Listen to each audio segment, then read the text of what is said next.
আঙ্গুল ফোটানো আর ঘাড় ফোটানো এক জিনিস না। সো নেক ক্র্যাক করাটা চট করে ইচ্ছা মতো এরকম নাড়ানো, হঠাৎ করে কিছু একটা ধরে ঝুললাম, তো মাংসপেশি জয়েন্টগুলোকে একটু সংকুচিত করে আছে, এরপরে উঠেই আমি যখন টান দিলাম হ্যাচ কাটানে তখন ডেঞ্জারাস। বড় করে একটা বুক ফুলে দাম না,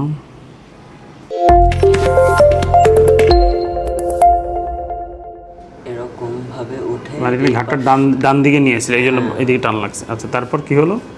তারপর বাম দিকে মাথা ঘোরালে তখন ব্যথা করছে। ব্যথা নিতে পারতেছিলে না, এখন কি পারতেছ? এখন ওই একই ডান দিকে গেলে কি ব্যথা লাগে? এইদিকে টান লাগে? লাগে।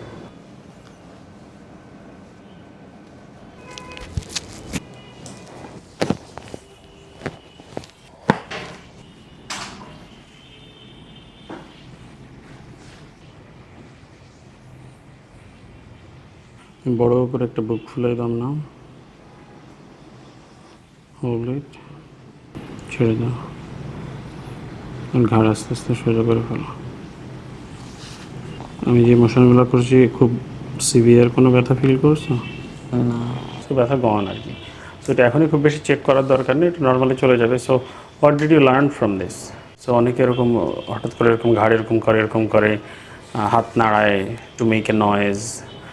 আঙ্গুল ফোটানো আর ঘাড় ফোটানো এক জিনিস না, রাইট? ওরকম করতে ডেঞ্জারাসলি ক্ষতি হতে পারে, কারণ এখানে আমাদের ক্যারোটিড আর্টারি আছে। সো নেক ক্র্যাক করাটা চট করে ইচ্ছা মতো এরকম নাড়ানো, হঠাৎ করে কিছু একটা ধরে ঝুললাম, এগুলো ডেঞ্জারাস। বিশেষ করে ঘুম থেকে ওঠার পরে আরও বেশি খারাপ, কারণ আমরা যখন ঘুমিয়ে থাকি শরীর একটু স্টিফ হয়ে থাকে, জবুথবু হয়ে থাকে, অনেক সময় আমরা বালিশে কাত হয়ে শুয়েছি, এরপরে উঠে যখন হঠাৎ করে টান দেই তখন মোর ডেঞ্জারাস হতে পারে। আবার অনেক ঠান্ডার মধ্যে যদি আমরা থাকি, শীতকালে অনেক সময় ডেঞ্জারাস হয়। আবার হতে পারে যে আমি এসির মধ্যে ছিলাম, এত ঠান্ডা সব কিছু সংকুচিত করেছে, সো মাংসপেশি জয়েন্টগুলোকে একটু সংকুচিত করে আছে, এরপরে উঠেই আমি যখন টান দিলাম হ্যাচ কাটানে তখন ডেঞ্জারাস, বেশি ড্যামেজ হতে পারে মাংসপেশিতে, লিগামেন্টে, জয়েন্টে।